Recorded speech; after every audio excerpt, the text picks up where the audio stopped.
So the first quote I want to read from this book, Stanley, it goes like this. It says, it is difficult, if not impossible, to categorize African American members of the GOP because they do not square neatly with any existing narrative, nor do they fit within our modern understanding of the state of American politics.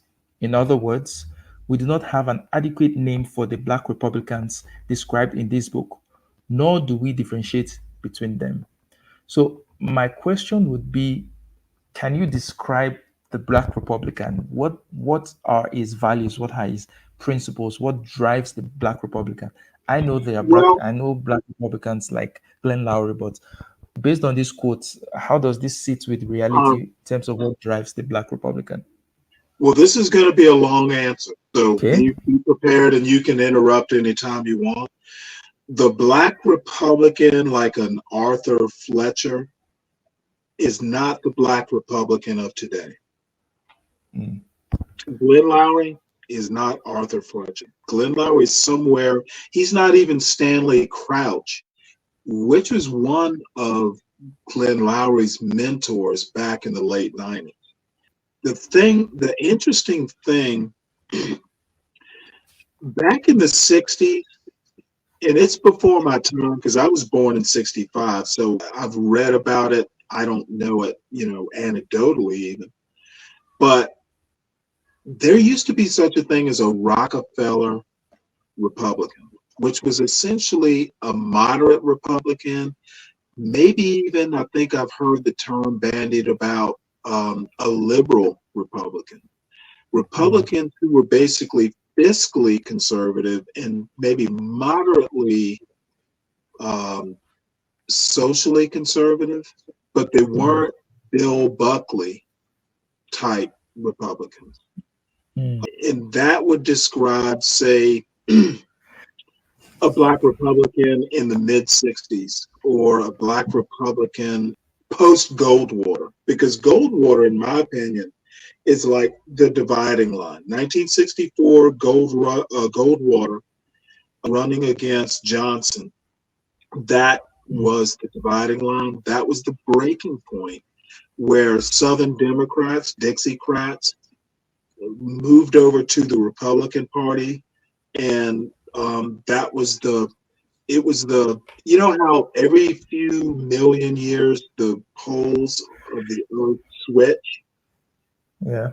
It was similar to what Democrats and Republicans did. 64, and then before that, Dr. Rigueur talks about, what was it, 1934 or something, blacks voting for FDR. Yeah. So black Republicans post, say, Reagan, were moderate to liberal Republicans. There were Republicans who they weren't Thomas Sowell. They were people who basically said, "Hey, look, blacks have a serious claim to things like affirmative action, that sort of thing." Not Mm, 100%.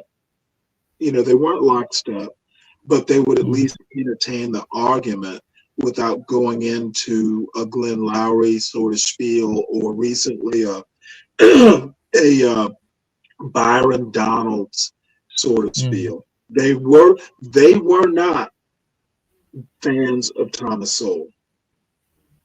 Yeah, so I think this relates to one of the quotes here that says that equally important and especially baffling to critics, most black Republicans, regardless of their ideological differences, believe that racial egalitarianism was in keeping with the Republican Party's principles.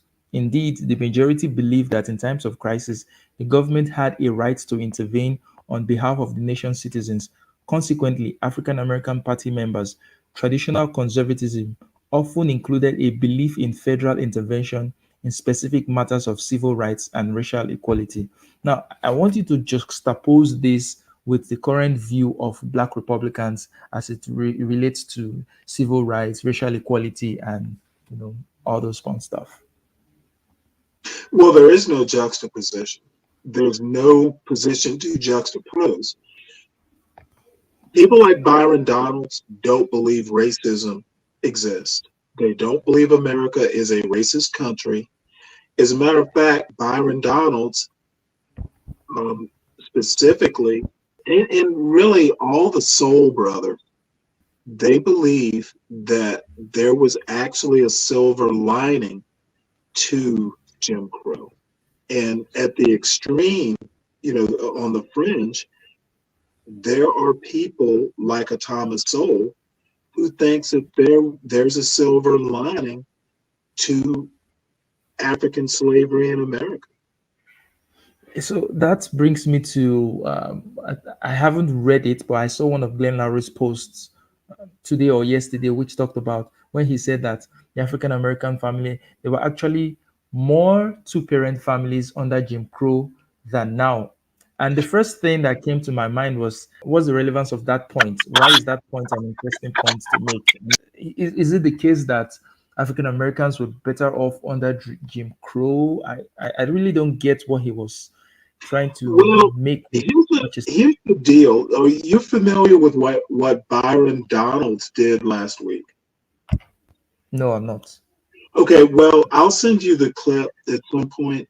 Basically, Byron Donalds made the same point like 7 days ago at some, public thing, and Joy Reid. He was on Joy Reid's show and several other shows, kind of defending the statement. And here's the deal. His specific point was that marriage rates were higher under Jim Crow. Now he's being accused of saying, well, life was better under Jim Crow. He didn't specifically say life was better. He said marriage rates were better, right? Yeah, but what's the point of now? Where I'm going to go with this is two ways. One of them will answer your question. If marriage rates were higher, and the argument, and I think it's a valid argument, that children wind up better statistically with two-parent households, and specifically married mothers and fathers, life is better, is it not, for the kids? Yeah. And statistically, higher incomes, less, men in jail, drug use, etc. So the implication is life is better. But if you don't say life is better, then you do a Jordan Peterson sort of, well, I didn't say that. You didn't say it, you implied it. Okay. And the thing is, you have an out if you didn't say it, but you can kind of dodge the implication. And that's the answer to your question. What they really mean is that today, if more Black people, because I think the out of wedlock birth rate is something like 70% in the Black community. Basically, they're saying, hey, the reason the Black community, and the argument, continues to be problematic with crime, etc., is because of the marriage rate. And no one can disprove that, except I've made this argument before. We don't have the level of statistical data during Jim Crow that we have today.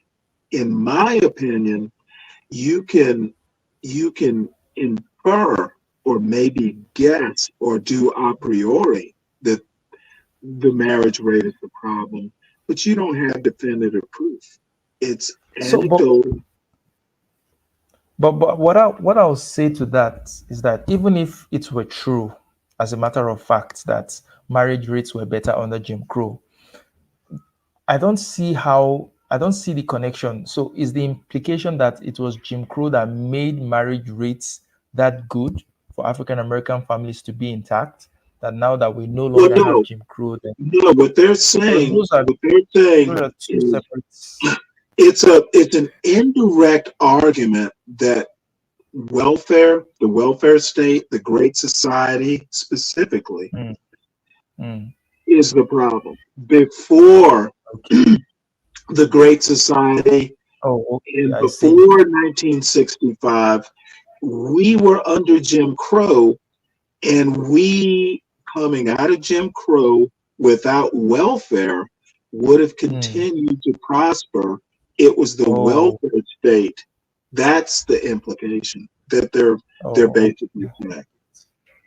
I get. I think, I think it makes some sort of sense, but I get where they're coming from.